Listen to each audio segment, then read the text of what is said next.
बहुत-बहुत नमस्कार। और जो पिछला पार्ट था हमने उसमें देखा था कि संकल्प कैसे करते हैं, और आज ये बता रहे हैं कि जब संकल्प हो चुके हैं, इतना कुछ हम लोगों ने समझ लिया, जान लिया है, अब वो कह रहे हैं कि हम ही क्रिएटर हैं, हम ही विधाता हैं। यानी कि जो कुछ भी हमारे आस-पास है, आज हम जिस तरीके से जिस अवस्था में हैं, वो कहीं न कहीं हमने ही बनाया है। और जब ये पहली बार ये बात मेरे सामने आई तो तब मैं इसको कभी मैंने स्वीकार नहीं किया था। लेकिन सुनते-सुनते, समझ-समझते फिर जब आज ये किताब भी साथ में आई, तो जब आप उस चरण में होते हैं ना, जब आप कोई चीज़ बार-बार आपके सामने आती है, तो वो आप उसका इस्तेमाल करने लगते हो। जैसे अभी बहुत सारे ऐड ऐसे आते हैं ना, मान लीजिए कोई चीज़ जैसे कॉम्प्लान का ही ऐड आ रहा है, कि कॉम्प्लान पीने से बच्चे बड़े होते हैं, मोटे होते हैं, हाइट अच्छी होती है। तो लेकिन जो हमारे पूर्वज हैं या जो हमारे इन-लॉज़ हैं या जो ग्रैंड मदर हैं, वो सब उन्होंने तो कभी कॉम्प्लान पिया ही नहीं। हम ही उनकी संतान थे, उन्होंने हमें इतना लंबी हमें बिना कॉम्प्लान के इतनी लंबी हाइट दे दी, सारे पोषण दे दिए, तो कभी नहीं माने। लेकिन जब बार-बार वो चीज़ें हमारे सामने आ रही है, हमारे पास वो मतलब बार-बार वो ऐड आ रहा है, अंत में होता है कि चलो एक बार ट्राई किया जाए। क्या पता इसमें कुछ न वो इस तरीके से आपको ऐड ऑन करवाते हैं, ऐसा ऐड देते हैं कि हम इस्तेमाल करने में पहुँच जाते हैं। फिर हमें भी लगता है कि हाँ, कुछ तो बात है। तो जबकि वो प्रोसेस, वो प्रक्रिया हमारी बॉडी में अपने आप ही होती है। लेकिन जब बार-बार हमें हर चैनल में दिखाई पड़ रहा है या हम जहीं सुन रहे हैं, वहीं पे देख रहे हैं, यानी कि बार-बार हमारे कान में वो आवाज़ जा रही है, बार-बार, तो प्रैक्टिस में आ जाता है, तो हम इस्तेमाल करने लगते हैं। तो ऐसे ही जो कुछ हमारे जीवन में हो रहा है, वो हमने किया है, हम ही क्रिएटर हैं। ये जब इंसान पहली बार सुनेगा तो उसे बहुत अजीब लगेगा कि हैं, मैं क्यों बीमारी बनाऊँगी? मैं क्यों अपने घर में जो है इतनी अशांति पैदा करूँगी? या मैं क्यों लोगों से लड़ना पसंद करूँगी? क्योंकि घर में अशांति, लड़ाई आजकल तो डुअलिटी के बस यही लक्षण है ना, किसी के पास पैसा नहीं है, तो किसी के पास फैमिली नहीं है, तो किसी के पास हेल्थ नहीं है, या फिर किसी के पास सब कुछ है तब भी वो अशांत है, इम्प्योर है, अंदर से फ़ील कर रहा है। तो वो बार-बार और अगर इसमें आप अगर आपने ये सुन लिया कि ये हमने ही बनाया है, तब तो ये बिल्कुल डाइजेस्ट ही नहीं होती है। लेकिन डाइजेशन का प्रोसेस वही है कि जितना आप जैसे आप ऐड देखते हो ना, ऐड देख-देख के फिर हम इस्तेमाल करना शुरू कर देते हैं। ऐसे ही जब हम बार-बार लोगों को सुनेंगे, तब हमारे चक्षु खुलेंगे कि हाँ, भैया हमने बनाया है, अभी क्या हमें यहाँ पे एहतियात बरतना है। तो वही सेम चीज़ हमें ये बता रहे हैं, जो हमारे टोबैस मास्टर हैं, वो कह रहे हैं कि आपके पास आप जब भी उन्नति पाते हैं, आपका जो अनुभव है, जो अनुमान है, जो बदलाव है, वो हमारे साथ होता है। और जैसे-जैसे आप अपने एक्सपीरियंस को आगे बढ़ाते जाते हैं, आप काबिल होते जाते हैं, आपको समझ में आ जाता है। और कह रहे हैं कि जब हम असेंशन या उन्नति के मार्ग में होते हैं, तभी हमें सही विधाता हम बन रहे हैं, ये हमें पता चलता है।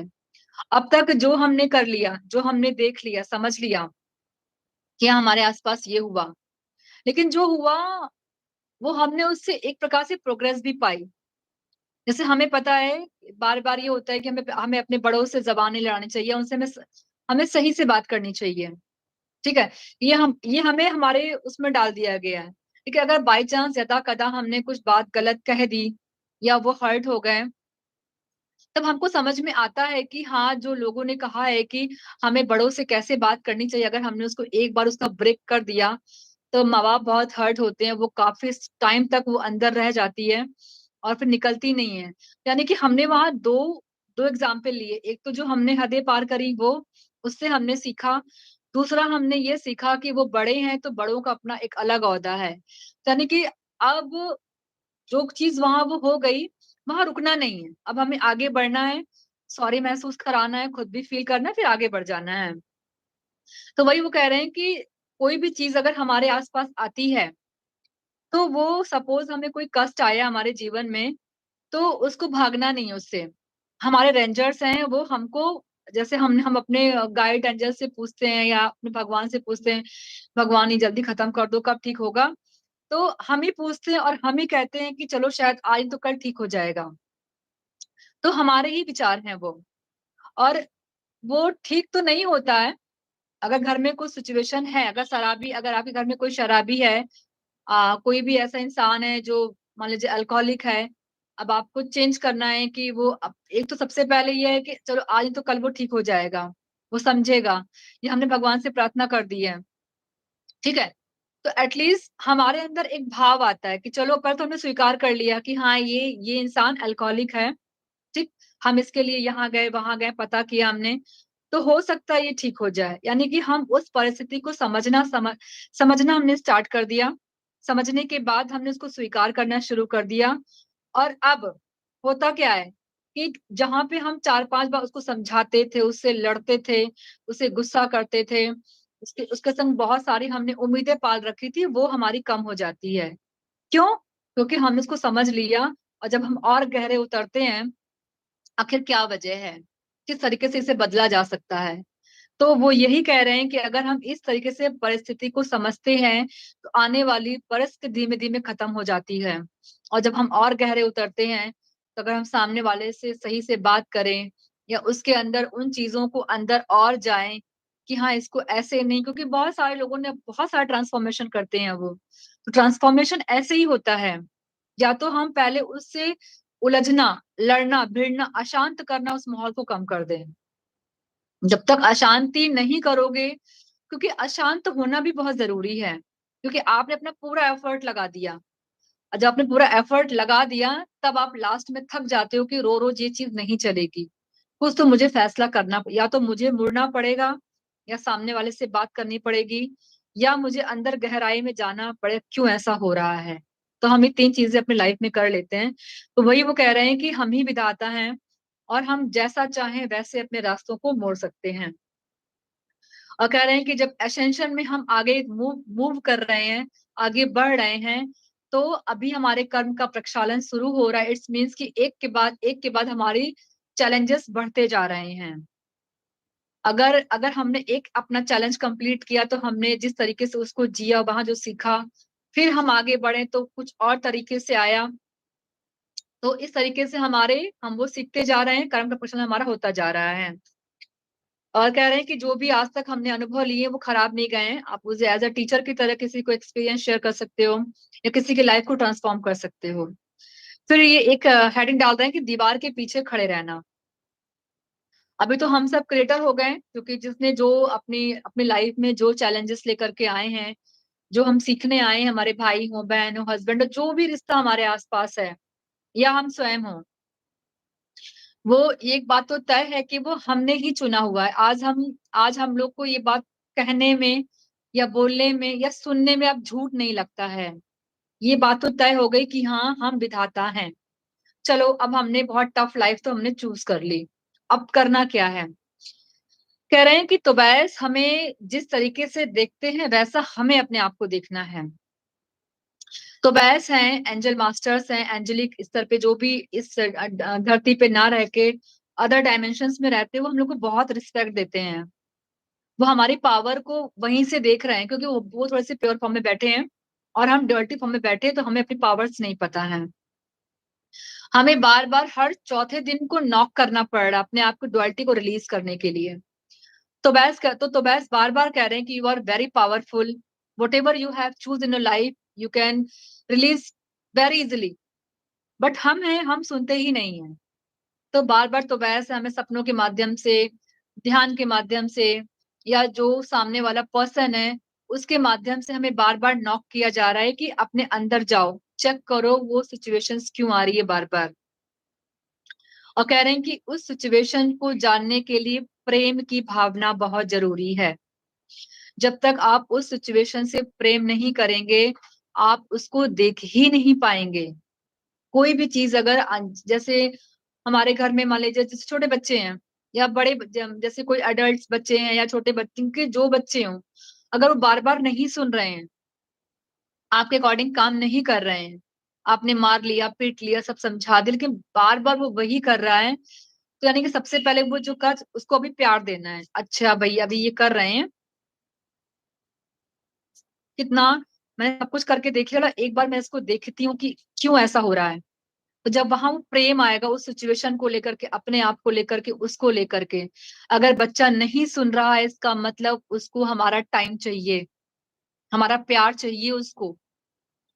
और क्योंकि अगर हमने एक बार कह दिया कि जाओ बेटा ये कर लो, वो नहीं करेगा जब तक आप नहीं बैठोगे। अब आपके मन में गुस्सा आएगा कि मैं अपना काम करूं कि मैं इसके साथ बैठी रहूं, क्योंकि आपको और भी काम करने हैं। लेकिन जब जब हम ये समझ जाएंगे कि नहीं, मैं इसके साथ जब बैठू तो सिर्फ बैठी रहूं, वो वाला काम होता रहेगा। जब प्रैक्टिस हो जाएगी, जब बच्चा कंफर्ट हो जाएगा, हमारे प्यार की छांव को महसूस कर लेगा, हमारी कंपनी महसूस कर लेगा, तो एक समय ऐसा आएगा कि वो अपना काम करेगा, आप अपना काम करोगे। जैसे मेरा बेटा है, तो आज मंडे था, सॉरी संडे है, स्वाध्याय का, तो मुझे शायद सुबह नहीं याद था, उसने मुझे याद दिलाया, मम्मा आज आपका स्वाध्याय है। मुझे बहुत खुशी हुई। भले वो अपना काम नहीं करता, उसको अपना नहीं याद रहेगा कि मुझे ये वाला होमवर्क करना है कि नहीं करना है, बट उसे अपनी माँ का काम याद था कि मम्मा का आज स्वाध्याय है। तो उसने मेरी चीज को एक्सेप्ट किया। अगर वो एक्सेप्ट नहीं करता तो शायद मुझे स्वाध्याय करने नहीं देता। तो वही वो ये कह रहे हैं कि जो भी सिचुएशन आई है, या हम जिस तरीके से, हमें सबसे पहले अपने को प्यार ही करना है, उस सिचुएशन को प्यार करना, सबसे पहले उसको एक्सेप्ट करना है। ठीक है, अभी आ गया है तो उसको प्यार से देखना है कि अच्छा अभी वो ऐसा आया है, चलो आगे क्या करना है। और तीसरा, हमें गिल्ट की भावना, यानी जो अंदर मुझसे गलती हो गई, मैं बहुत कमजोर हूं, या इस टाइप के जो लो फ्रीक्वेंसी के, लो वाइब्रेशन की चीजें हैं, वो नहीं डालनी है। अगर वो चली गई तो आप, जो एक तो आप प्रेम दे ही नहीं पाओगे, अगर आप गिल्ट में रहोगे तो प्रेम उस सिचुएशंस को नहीं दे पाओगे, तो बाहर नहीं निकल पाएंगे हम लोग। फिर वो कह रहे हैं कि हमें अपने, अब हमने जो निर्णय कर लिया वहां से बाहर आने का, अब बार बार चिंता नहीं करनी है कि ये सक्सेसफुल होगा भी कि नहीं, मैं सही कर रहा हूं कि नहीं, क्योंकि काम करते जाना है, रिजल्ट बाद में आएगा। फिर अगर रिजल्ट कुछ गड़बड़ हो गया, फिर आगे बढ़ना, वापस से हमें कुछ और तरीके अपना करके आगे जाना है। ये एक्सपेरिमेंट है, ये डुअलिटी की लाइफ है।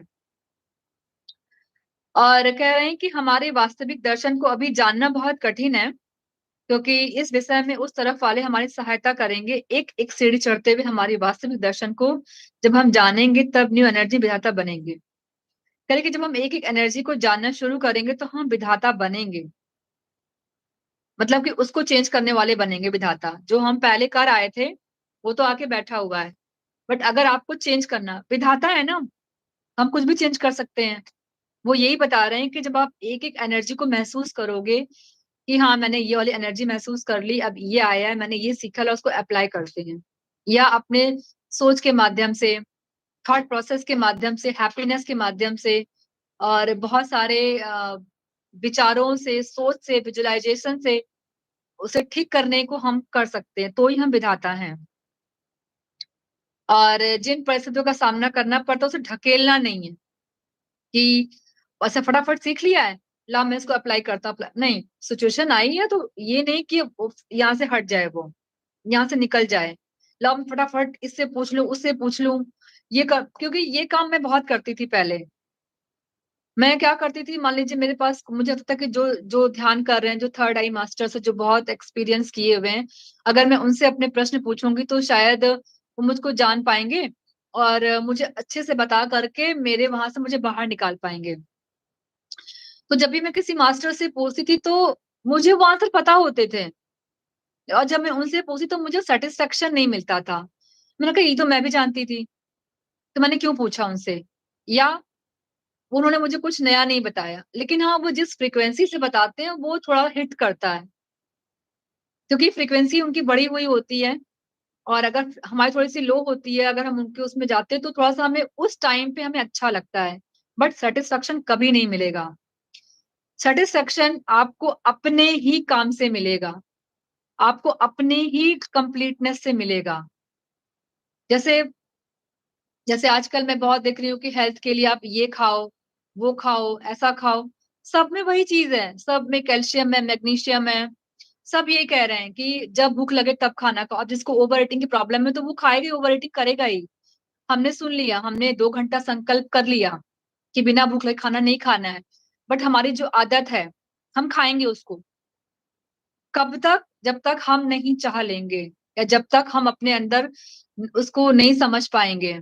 हर चीज सबको सूट नहीं करती, प्रकृति माता ने इतना कुछ हमें दिया हुआ है, सब सब में वही पावर, सब में फाइबर है, सब में कार्बोहाइड्रेट्स, प्रोटीन्स, मिनरल सब है, लेकिन वो चीजें हमें क्यों नहीं सूट कर रही हैं? कारण हमारे ही क्रिएशन, हम जो सोचते हैं, हमारा फूड वैसा बनता जाता है। ये सब मैं अपने बहुत अनुभव से कह रही हूँ, ये सब मेरे साथ हुआ। और मैंने क्या नहीं किया अपने आप को यहाँ से हट जाने के लिए, लोगों से पूछा, वीडियोस देखे, लेकिन मैंने कभी देखा ही नहीं कि मेरा पैटर्न क्या है।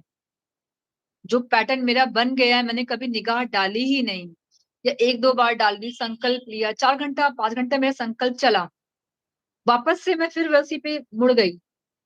फिर हुआ क्या, गिल्ट की भावना आ गई, यार मुझे ना आज थोड़ा कम खाना चाहिए था, मुझे आज ना ये वाला ऐसे सोचना चाहिए था। तो हुआ क्या, गिल्ट की कॉन्शियसनेस आ गई, एनर्जी ड्रेन होना शुरू हो गई, और मैं समझ ही नहीं पाई थी मेरे साथ हो क्या रहा है।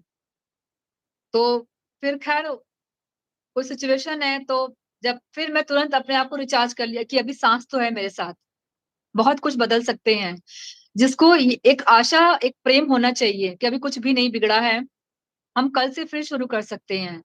ठीक है, कल भी गड़बड़ हो गया, हमने 4 घंटा, कम से कम 4 घंटे तो हम इस फेज में रहे, आगे और सेलिब्रेट करते हैं, तो आगे हम 8 घंटे पे। तो वो कुल मिला के यही सब बता रहे हैं कि धकेलो मत अपनी कोई भी आदतों को, गिल्ट मत करो अपने अंदर, उसको समझो एक, क्योंकि कोई आदत अगर 20 साल से, 10 साल से या बचपन से पड़ी है, तो वो 10 दिन से या 21 दिन से नहीं बदलने वाली है। उसके लिए बहुत मेहनत करनी पड़ती है, बहुत हार्ड वर्क करना पड़ता है, बार बार उस पर काम करना पड़ता है।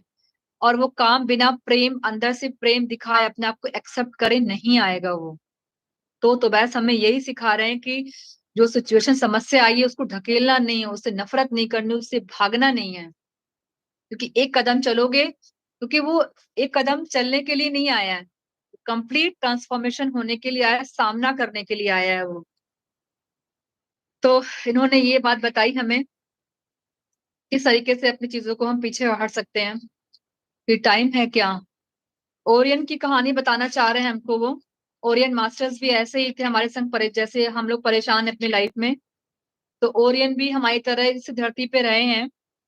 ओरियन है, आक्टोरियन है, ये सब धरती पे आके सारा काम फिनिश करके एक अच्छे डायमेंशन में अभी फिक्स है वो हमको वहां से देखते हैं, और उनको लगता है कि जब मैं निकल गया तो आप भी निकल जाओगे।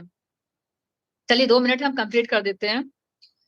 ओरियन कह रहे हैं कि जब वो धरती पे थे तो मतलब एक हम एक अपनी स्टोरी भी जो पिछले हमने देखा था, जो हमारा पहली आत्मा थी जो निकल गई थी, नदी पार, सॉरी दीवार पार की थी, तो एक नदी का प्रवाह भी आया था। तो वही कह रहे हैं कि ओरियन अपने बड़े बेड़े पर नदी प्रवाह के विपरीत चप्पू डालते थे। मतलब कि जब वो नदी के आसपास अपना पूरा एरिया कवर करते थे। एक नदी है, और नदी में जो प्रवाह बहता है, वो एक नाव चप्पू चला रहे हैं, तो वो नदी के विपरीत दिशा में चप्पू चलाते थे, अपनी नाव को चला के अपना पूरा जो सरफेस था घूमने फिरने का एक्सपीरियंस का, वो कंप्लीट करते थे। और ऐसे करते करते उनको पावर तो आ गई उनके, क्योंकि जब वो काम करेंगे तो वो पावर, नदी के विपरीत कैसे काम करना है, तो वो पावर्स उनको आ गई। और जो खाना था, उनको पीना था, अपने वो दैनिक जो भी उनके डेली के काम थे, वो सारे काम करके अपना एक्सपीरियंस ले रहे थे। फिर ऐसे करते करते रोज हुआ, महीना हुआ, बरस बीत गए, सारे काम अच्छे से हो रहे हैं। अब उनको समझ में नहीं आ रहा है कि मैं ये काम कर क्यों रहा था, मैं नदी के विपरीत जा क्यों रहा हूँ। और फिर ऐसे जब जब उनके मन में बात आई कि मैं कर क्यों, तो उन्होंने महसूस किया कि मुझे अब ये पसंद नहीं आ रहा, मुझे चिढ़न महसूस हो रही है। फिर अनुभव पाने में वो तो स्पेशलिस्ट थे, लेकिन फिर भी उन्हें उसको समझना था कि क्या मैंने किया, कैसे किया, क्यों किया मैंने उसको। और अब उन्हें मालूम था कि इस मोड़ पे कौन सा पेड़ आएगा, कौन सा रास्ता है, कौन सा पहाड़ आएगा, क्योंकि इतना वो उस टाइम पे काम कर चुके थे। फिर कह रहे हैं कि जिस डर की वजह से वो इतने दिन तक चप्पू चलाते थे, उन्होंने उसको उन्होंने महसूस किया कि आखिर क्या वजह थी, मैं इसके विपरीत क्यों गया। उन्होंने महसूस किया, तो उन्होंने क्या निर्णय किया कि अब मैं इस तरीके से नहीं चलूंगा, नदी का प्रवाह जिस तरफ है मैं उस तरफ जाऊंगा। उन्होंने वो डर निकाला, उस फ्रीक्वेंसी का सामना किया, तो नाव क्या हुआ कि अपने आप चलती चली गई। जिसके लिए उनको बहुत बल लगाना पड़ता था, वो जिस बहाव में जा रही थी, उसी बहाव, जिस बहाव में नदी बहती, उसी बहाव में उनका नाव चलता गया। फिर उनको ये डर था कहीं अगर इस समुद्र में गिर गया तो मेरा जीवन खत्म हो जाएगा। तो जब वो सिचुएशन आई समुद्र में जाने की बात, तो उनको महसूस हुआ कि तो मैं क्रिएट कर रहा हूँ कि ऐसा होगा, तो ऐसा हो सकता है। तो मैं ये क्यों ना सोचूं कि मेरे नाव पंख लग गए हैं, मैं इसको पार कर सकता हूँ। उनका तुरंत अपना विचार पैटर्न चेंज हुआ, और जैसे ही वो चेंज हुआ, उन्होंने मिरेकल्स देखा अपनी लाइफ में। उनको एक एक अच्छा सा उत्साह मिला, और वो उस सिचुएशन से बाहर आ पाए। यानी कि बेबसी, यानी कि जो डर से उनको बेबस पैदा हुआ था, वो वहां से बाहर आए। कह रहे हैं कि अब हम उस परिस्थिति में हैं, यानी कि अब जो हमारे ओरियन मास्टर हैं, हाँ ओरियन ही है, ओरियन कह रहे हैं कि वो डर की वजह से बहुत कुछ हम लोग गलत कल्पना कर ले जाते हैं। लेकिन जब तक आप डर को नहीं पार करो, एक बार डर को देखो तो कि होता क्या है, चलो करके किया जाए। कितना डरेंगे, 1 दिन 2 दिन 3 दिन 4 दिन, कह रहे हैं उसको पार करके देखो। जब तक पार नहीं करेंगे, नहीं समझ में आएगा। तो ओरियन ने भी पार किया, समुद्र में गिरना, मर जाना, उसके बाद क्या। तो जब उन्होंने इंस्टेंट देखा कि ये तो मेरे विचार हैं, तो मैं ये विचार क्यों डालूं कि मेरे मेरे नाव में पंख लग गई है। जब जब मैं विधाता हूँ, मेरे विचार इस तरीके से काम कर सकते हैं, तो ये वाला मेरा विचार काम, क्योंकि उनको बिल्कुल भी इनसिक्योरिटी नहीं थी अपने आप को जानने में, अपने विचार डालने में। तो इस तरीके से हमारे जो ओरियन मास्टर हैं कंप्लीट कर पाए। और हमें अपने पर विश्वास भी करना है, दृढ़ता लानी है, पुराने पैटर्न्स को छोड़ना है। जब तक आप पुराने पैटर्न्स नहीं छोड़ोगे, नए पैटर्न्स लेने के लिए हमें पावर्स नहीं आएंगी। और 3 4 चीजें हैं। डर तो खत्म, डर खत्म, क्योंकि वो आज की नहीं है, हमारी मूल चेतना से ही बैठा हुआ। जब मैंने किताब पढ़ी थी, एक डाउट और एक डर, वो हमारी मूल चेतना में है। तो उसको हमें बहुत गलत नहीं समझना है। डर है तो है, कोई बात नहीं, हमको डर निकालना है। तो वही अब पहले हम डुअलिटी से अब हम यूनिटी में जा रहे हैं, एकत्व की तरफ जा रहे हैं। तो जो जो हमने उसको बढ़ा दिया है, उसका ढेर बना दिया है, उस ढेर को हम धीमे धीमे कम करते जाएंगे। और इस तरीके से हम अपने जर्नी को कंप्लीट करते जाएंगे। तो thank you, over to you Vijay sir. कुछ पूछ